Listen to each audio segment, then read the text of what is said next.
কেবল নান্দনিক স্থাপত্যের জন্য নয়, নামাজে আধুনিক প্রযুক্তির ব্যবহার। নামাজে অংশ নিতে হলে প্রয়োজন হয় ডিজিটাল নিবন্ধন। মুসল্লিরা ফিঙ্গারপ্রিন্ট মেশিনে আঙ্গুল দিয়ে নিশ্চিত করেন তাদের উপস্থিতি। প্রায় 1 বিঘা জমির উপর নির্মিত এই মসজিদটি কেবল ইবাদতের জায়গা নয়, বরং আধুনিক শৃঙ্খলার এক অনন্য উদাহরণ। মূলত নিয়মিত নামাজে উৎসাহ প্রদান এবং ইবাদতে স্বচ্ছতা ও জবাবদিহিতা নিশ্চিত করতে এই ব্যতিক্রমী উদ্যোগ। আমরা চেষ্টা করতেছি সবাই যেন নামাজে মনোযোগী হয়, এটাই হলো সবচেয়ে বড় সুযোগ। একজন কর্মকর্তা যারা আছে তাদের এটা হলো সবচেয়ে বড় প্রাপ্তি যে প্রতিষ্ঠানের পক্ষ থেকে নামাজের জন্য তাগিদ দেওয়া হচ্ছে যাতে সবাই নামাজি হয়।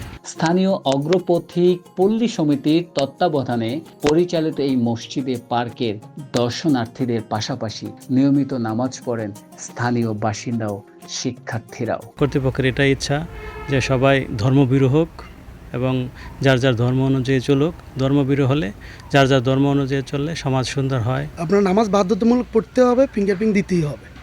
আমাদের এখানে মসজিদের ভিতরে এমনকি আমাদের পার্কের ভিতরে এই নিয়ম কারণগুলো আছে। 150 লোকের ইফতারি ব্যবস্থা আছে, ফ্রি খাওয়াই আমরা, এবং প্রতি সপ্তাহে মনে করেন যে ইসলামী অনুষ্ঠান হয়। 1 ঘন্টার মতো ইশারের নামাজের পরে কোরআন তেলাওয়াত হয়। ভালো লাগে এখানে প্রতিষ্ঠানের উপলক্ষে মসজিদটা সৌন্দর্য, এর জন্য আমরা নামাজ পড়ি। আজান দিবে, সবাই এখানে এসে নামাজ পড়বে।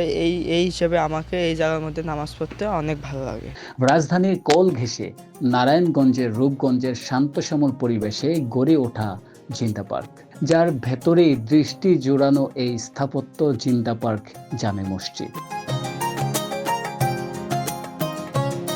প্রযুক্তির সঠিক ব্যবহার যে কেবল বৈষয়িক কাজে নয়, বরং আধ্যাত্মিক ও ধর্মীয় শৃঙ্খলায় বৈপ্লবিক পরিবর্তন আনতে পারে, তারই প্রমাণ দিচ্ছে জিন্দা পার্কের এই ডিজিটাল মসজিদ।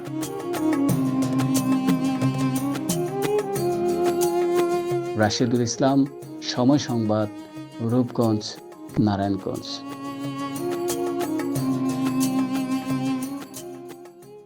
মা, পিম্পল 5 দিনেই চলে যাবে। যাবে না মা।